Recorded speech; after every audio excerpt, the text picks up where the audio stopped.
Hello दोस्तों, मैं मलका राहत अपने channel beauty care and healthy lifestyle में आप सबका दिल से इस्तकबाल करती हूँ। दोस्तों, उम्मीद है आप सब बहुत खुश होंगे और अपनी ज़िंदगी को बेहतर से बेहतरीन बनाने के लिए हेल्दी लाइफस्टाइल की तरफ एक कदम ज़रूर बढ़ा रहे होंगे। तो दोस्तों, अगर अभी तक आपने मेरा चैनल सब्सक्राइब नहीं किया है तो सब्सक्राइब कर दीजिए ताकि मेरे नए आने वाले वीडियोस फ़ौरन आप तक पहुँच सके। और अगर मेरे वीडियोस आपको पसंद आते हैं तो दोस्तों में लाइक और शेयर करना भी ना भूलें। तो दोस्तों, आज मैं बात करने जा रही हूँ कि 1 साल से बंद फ्लैट को मैं 2 घंटे में किस तरह से रिफ्रेश करती हूँ। आज मैं आप सबसे बताऊंगी कि मैं आज कोलकाता जा रही हूँ और मैं वहाँ पे मेरा घर फ्लैट 1 साल से बंद पड़ा है, मैं उसको खोलूंगी और 2 घंटे में आप सबको रिफ्रेश करके दिखाऊंगी। तो चलिए, आज मैं आपको हावड़ा ब्रिज की सैर कराती हूँ, कोलकाता स्टेशन की सैर कराती हूँ, फिर मिलते हैं अपने फ्लैट पर। तो दोस्तों, मैं पूरे 1 साल के बाद कलकत्ता जा रही हूँ। वहाँ की ज़मीन पर पाँव रख कर ही एक अलग सी खुशी का एहसास होता है, जहाँ आपकी ज़िंदगी का बहुत सारा खुशियों भरा वक्त गुजर जाता है, जहाँ पर अपनों की खुशबू हावड़ा स्टेशन पे उतरते के साथ ही आने लगती है। बहुत सारी यादें दिमाग के कोने कोने से झांकने लगती हैं, लेकिन वक्त जो है गुजरते हुए रास्तों की तरह गुजरता चला जाता है और कभी लौट कर नहीं आता है। हावड़ा ब्रिज को देखकर अपने अंदर का बचपन भी जाग जाता है कि कैसी ये हावड़ा ब्रिज तो यही है, लेकिन वक्त हुगली नदी भी हमेशा की तरह अपनी रफ्तार में बह रही है। हावड़ा ब्रिज पे गाड़ियों की आवाजाही में भी कोई तब्दीली नहीं आई है। बदलते वक्त के हिसाब से हमारे ही अंदर बहुत तब्दीली आ गई है। वक्त हमको अपनी रफ्तार के साथ कहाँ से कहाँ बहा के ले गया। तो दोस्तों, टैक्सी के खिड़की से देखते हुए यादों के साथ हम अपने फ्लैट पर पहुँचने ही वाले हैं। पहुँचने पर घर के दरवाजे पर पहुँचकर कदम रखते ही एक और खुशी का एहसास हुआ। मेरे घर पर मेरे नाम की तख्ती है।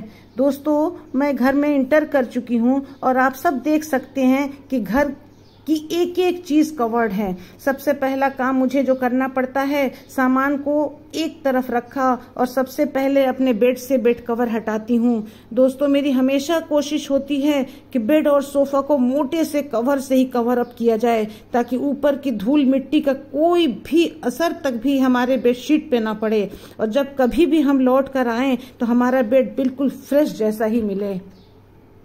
और सारे कवर को उठाकर झाड़ना भी नहीं है, वरना सारी धूल मिट्टी सब दोबारा से सामान पर बैठ जाएगी। उस वक्त तो सारे कवर्ड कपड़ों को सिर्फ एक चादर में बांधकर हटा देना है। आप देखेंगे सिवाय फ्लोर के मेरे घर की हर चीज अच्छी कंडीशन में है। हम किसी भी बिस्तर या सोफे पर बेधड़क बैठ सकते हैं। कभी भी मैं घर बंद करके जाती हूँ, बहुत ही अच्छे तरीके से सब कुछ कवर करके ही निकलती हूँ।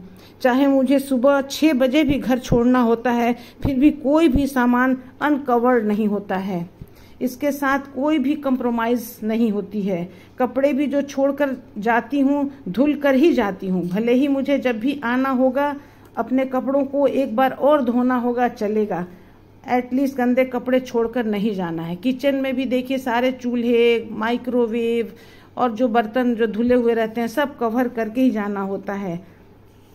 तो घर के देखिए सब, मैं दूसरे कमरे में इंटर करी हूँ, यहाँ की भी खिड़कियाँ खोलूंगी। यहाँ पे भी ज़्यादा अंदर इस कमरे में ज़्यादा धूल नहीं है, इसलिए कि ये कमरा थोड़ा अंदर की तरफ पड़ता है, इसलिए आप देख सकते हैं खिड़कियाँ खोली। लेकिन वॉशरूम की हालत देखकर तो बस दिमाग ही ख़राब हो जाता है। वॉशरूम की ही हमें बहुत अच्छे से सफाई करनी पड़ेगी। वॉश बेसिन के ऊपर इतनी सारी धूल जमी हुई है, इसकी ही सफाई मेन होती है। किसी भी घर का वॉशरूम ही में ज़्यादा वक्त लगता है, ज़्यादा मेहनत लगती है और ज़्यादा वक्त देना भी चाहिए, ताकि वॉशरूम साफ रहता है तो पूरे घर की आबोहवा अच्छी लगती है। और देखिए अब आती है, सबसे पहले मैं फ्रिज को खोलती हूँ। फ्रिज की सफाई मेरे लिए सबसे पहले इम्पोर्टेंट होती है, इसलिए कि मैं जो खाना लेकर आई हूँ उसको रखना होता है। और मैं फ्रिज जाते वक्त बहुत अच्छे से साफ करके पोंछ के सूखे कपड़े से तब जाती हूँ। अभी देखिए मैंने फ्रिज खोला है, फ्रिज मेरा एकदम फ्रेश नज़र आ रहा है, कोई भी फंगस नहीं है, कोई भी इसमें कहीं कोई दाग धब्बा नहीं है, कुछ भी नहीं है। सिर्फ इस हल्के से विम उससे लिक्विड से थोड़ा सा पोंछ के उसके बाद में इनो और विनेगर से इसकी हल्की सी सफाई करनी है। और इसकी जो रबड़, गेट पे रबड़ लगा होता है, उसका मॉइस्चराइज़र हम जाते वक्त भी नहीं सूखता है, इसलिए उसमें थोड़ी बहुत जम्स रहने की संभावना होती है, इसलिए हमें उसके रबड़ की बहुत अच्छे से सफाई करनी है। और देखिए शायद अब मैं बहुत थक भी चुकी हूँ, मुझे अब 1 कप चाय की ज़रूरत है। देखिए अब मैं अपने फ्रिज को ऑर्गेनाइज भी कर रही हूँ। जो सामान मेरे पास इस वक्त अवेलेबल है मैं उसको 1 बाय 1 करके रख रही हूँ उसमें, ताकि खाना कम से एटलीस्ट सेफ हो जाए जब तक कुछ हो। और उसके बाद अब मैं देखिए सारे एक एक करके रख दूंगी। उसके बाद में फ्रिज मेरा तैयार हो गया है, एकदम साफ़ सुथरा। जो भी सामान मेरे पास अवेलेबल था रख दिया।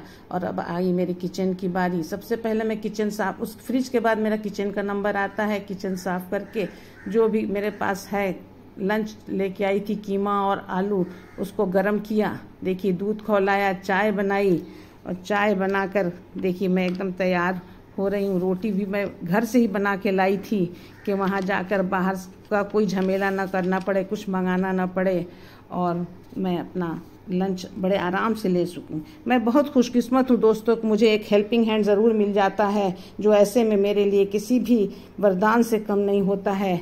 अब मैं अपना हल्का लंच गर्मा गर्म चाय के साथ लूँगी, और अब फ्लोर की सफाई के लिए अपने आप को तैयार कर रही हूँ। देखिए अब मैं आराम से बैठ के पहले सुकून से खाऊंगी। तो दोस्तों मेरा घर बिल्कुल क्लीन हो चुका है और हम आराम से अब अपने घर में रह सकते हैं। पहले ये जब आइडिया नहीं था तो हम लोग किसी रिलेटिव के यहाँ रहना पड़ता था, लेकिन ऐसा करने से अब हमारा बहुत सारा वक्त बचता है और हम अपने घर में आराम से रह सकते हैं। अपने घर का आराम ही अलग होता है। तो दोस्तों मैं इस मामले में बहुत खुशकिस्मत हूँ कि मेरा हेल्पिंग हैंड मेरे साथ रहता है। आपको 1 साल के बाद आने पर फ़ौरन कोई हेल्पर नहीं मिल सकता, और अर्बन क्लैब काफ़ी महंगा पड़ता है। मुझे फिजूल खर्ची बिल्कुल पसंद नहीं है।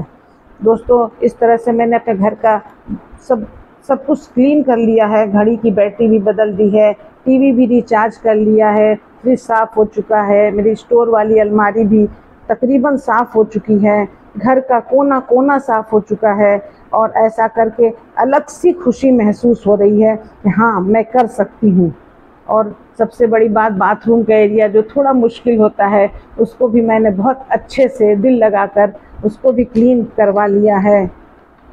तो आप देख सकते हैं दोस्तों अब मैं किचन में आ गई हूँ, और किचन में थोड़ी ग्रॉसरी, फ्रूट्स और कुछ सब्जियां भी मंगा कर रखी हैं। लेकिन इस वक्त मैं सुबह के नाश्ते में कोई तामझाम नहीं करना चाहती हूँ। इस वक्त मैं सिर्फ ऑमलेट और ब्रेड से ही काम चलाऊँगी। तो दोस्तों देखिए मैं ऑमलेट बना रही हूँ, ऑमलेट और ब्रेड का नाश्ता लूँगी।